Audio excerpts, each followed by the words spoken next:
We have had two Gospels running in which a Samaritan is involved. Last week the surprise came when it was not the professionals but this outsider who came to show neighbourliness. Now it's the turn of one to show gratitude. The others had every right to be healed. And so it is that we also fall into the pitfall. It's not fair. Well, let's analyse that word. It's not fair. It was my right. Yesterday we were not. Now, for a moment, we stand on the hand of God, and tomorrow, a part of us at least will not be. The big bit will be somewhere. So we have no right. We think we do, but we have come from nothing. And all, one moment of existence, one breath, is a complete bonus. A child very quickly starts to think he has rights. And the smaller the family is, the more those rights tend to be demanded. It's not healthy, if one can possibly help it, to have one child as the centre of the solar system. All will revolve around him or her. We've seen in Italy that it's a formula for disaster. One has, normally in Italy, 1.5 children, if that. A child, I've noticed, who has lots of siblings, by nature thinks of others.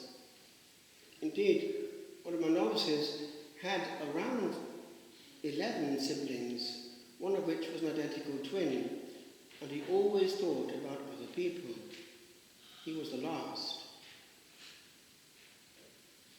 And likewise with our God. To complain about our lot is to misunderstand our nature. I want to zoom into this question of gratitude on two levels. First, the human. I mentioned the child. How many children are taught properly to thank, to ask pardon, and to say please? It's a big education, because they'll go through life expecting things if they don't learn to appreciate them. And the first thing a child will tend not to appreciate is daddy and mammy. It's owed to him. How many children will say thank you for the meal? And since I mentioned the meal, that also comes into another field, that of thanking God together. The family meal is sacred, and it should be celebrated for what it is. The place of the family, a time when all, if possible, are together, when no third party in the form of a screen comes in the midst, but they have time to talk. It's important. If the family meal goes, the quality of life in that family goes with it.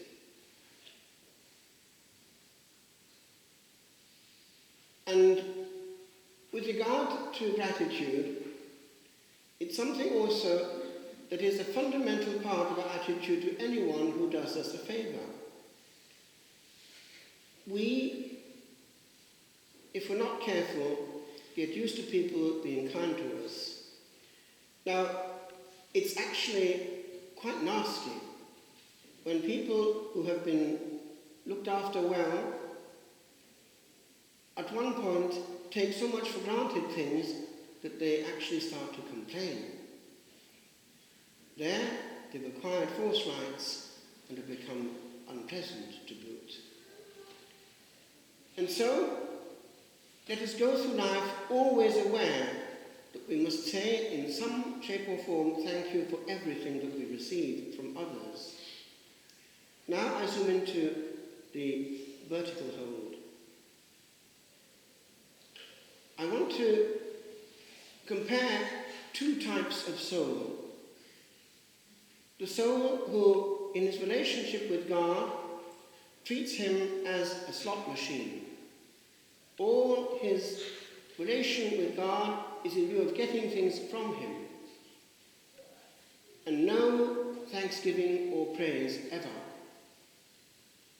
Gratuitous praise is very pleasing to Almighty God, and the proof is that he's created choirs of angels who do only that. The higher choirs only sing and praise. There are also categories of human beings who are called out of society to do that. It's the contemplative life, where time and energy and even the voice are consecrated to praise, day and night, on behalf of other men. But on the individual plane also, it's kind of important. I want to read you something which I found helpful and may help you. For one area where God is very unthanked is the area that we're at right now.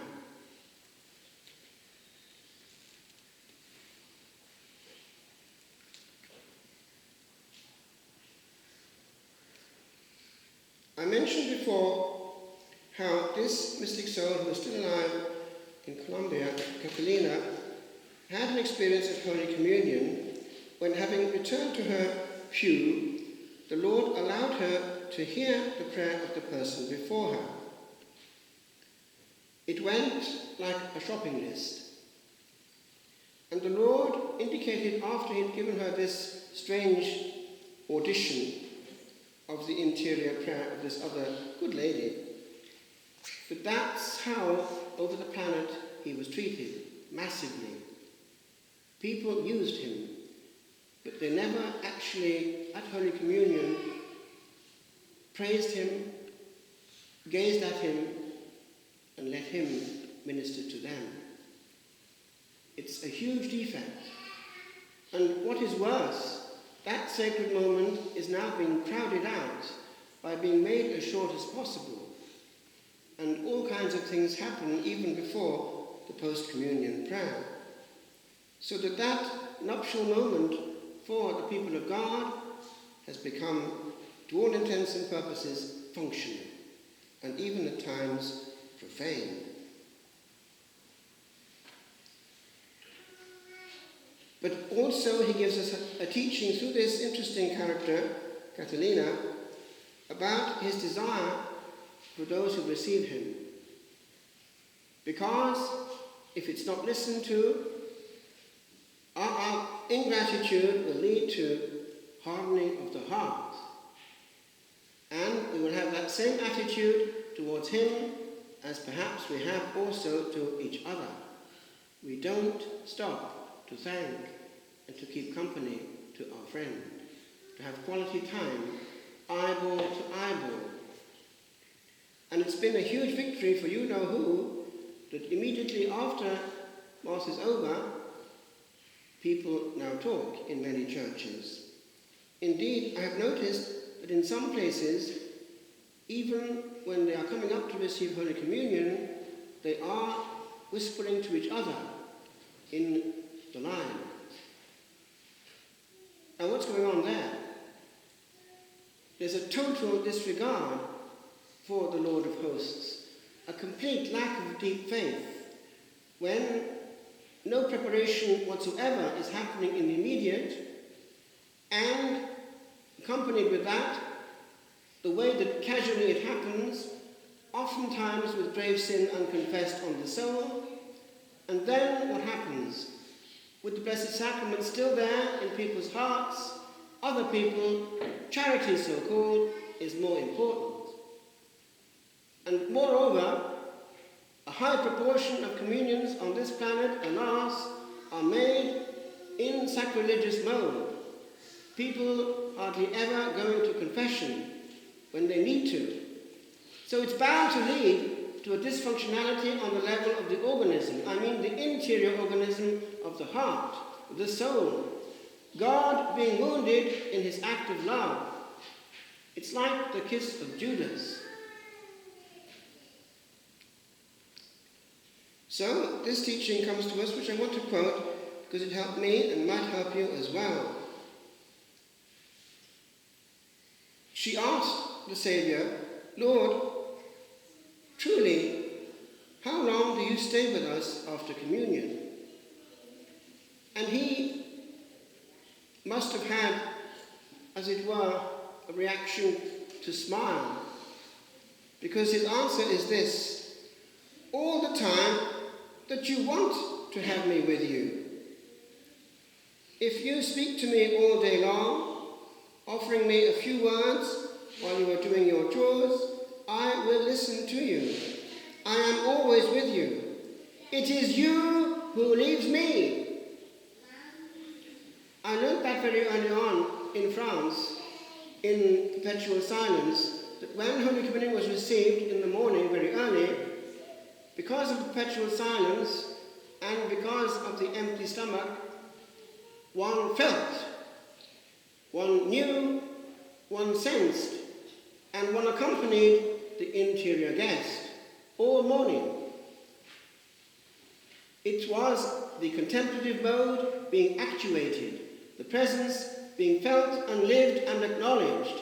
It's a huge difference in the way of spending time upon earth, gazing always at the interior guest. And it's there for the taking, for every communicant in a state of grace. The Lord is there for that.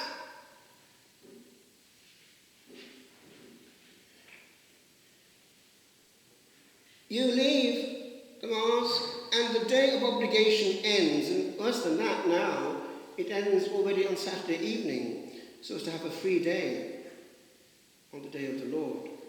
What sense is that for a Christian? You kept the day of the Lord, and it is now finished for you. Do you not think that I would like to share your family life at least that day?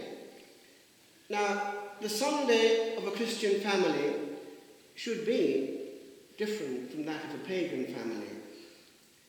I still cherish memories of Sunday at home. It was a day when the meal was quite special. People were dressed nicely, even at home.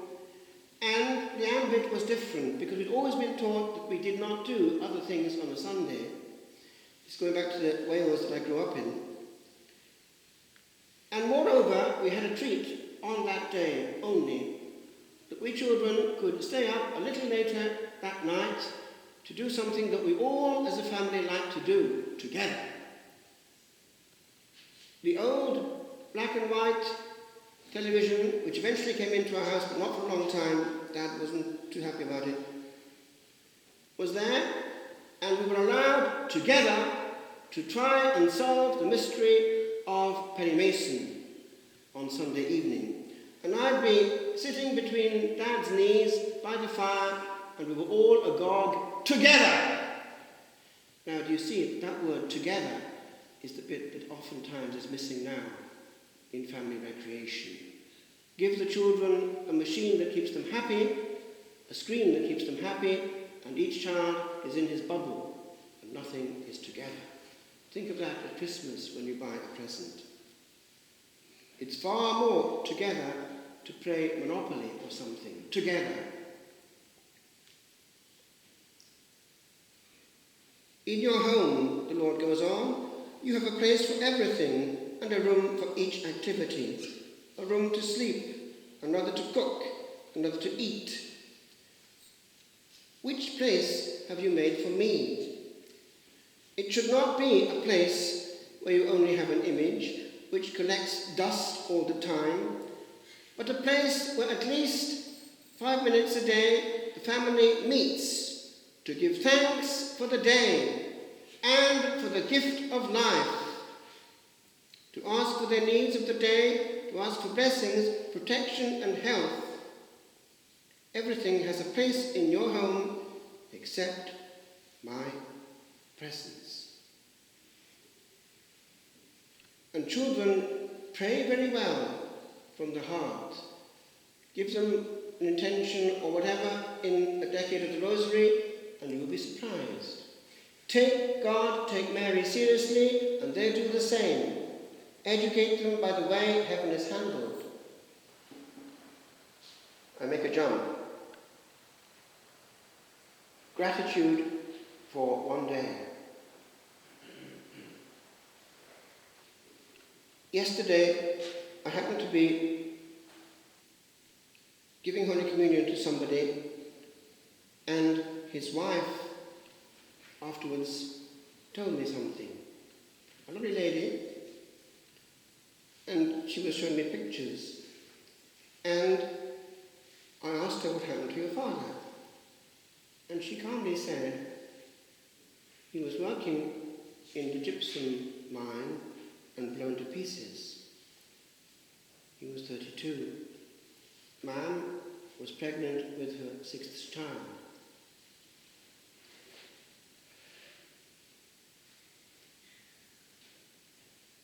Yesterday also, I was listening to what somebody was telling me about one of the lakes in Cavan. There, some years ago, a good teacher had taken 12 children on the boat, a little boat, a rowing boat, to the island in the middle of the lake, and it capsized. He jumped in, rescued as many as he could, placing them on the capsized boat, and then, because he couldn't face his parents, drowned himself.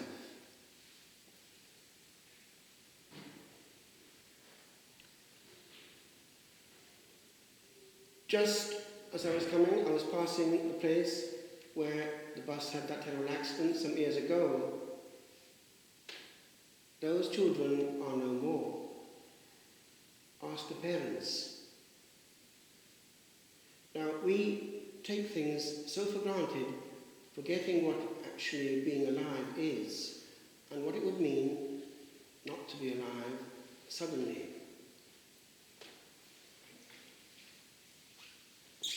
There is more. We also take everything for granted, including the fact that we're not in pain. Quite often before coming here years ago, I would give Holy Communion to a person who was now gone into the beyond. But she had capacity to suffer, which was something else. She never, ever complained. And I'm sure that if you asked her what would be the best thing that she could think of, it would be probably one moment without pain. And yet she never complained. One day, I went to pray with a priest friend of mine in hospital, Father Noel Weir. On the way, I went to another ward because there was a girl I knew. She was asleep when I got there, and she opened her eyes and beamed. A little travelling lassie. And she was in for her 3rd amputation. Her 2nd leg was about to be removed, and yet she beamed. That girl, in her early 30s, knew that she would probably never marry. All her dreams were gone, but she never complained. While they were sawing off the 2nd leg, I just sat down and wrote these lines. Lest we ever grumble again. Just listen and take it in and live it. Twinkle, twinkle, little star. And didst thou think to walk this way again, in bliss and kisses long, a bride to be to some blessed traveller that would rest regain in arms of loving maid? Did history once smile in future bright? Did dreaming fair once bid thy 2 feet dance the morrow's stars, that did look down and frown at what lies there, where 2 feet have no trace, nor even scars, for that they are no more. Where now the soul hath done this morn its sharpest, darkest task. My little queen, wilt thou again here draw the eyes of men, 'neath virgin light to bask? Nay, wilt thou walk again, where only pain can carry thee on earth? Youth's mirth.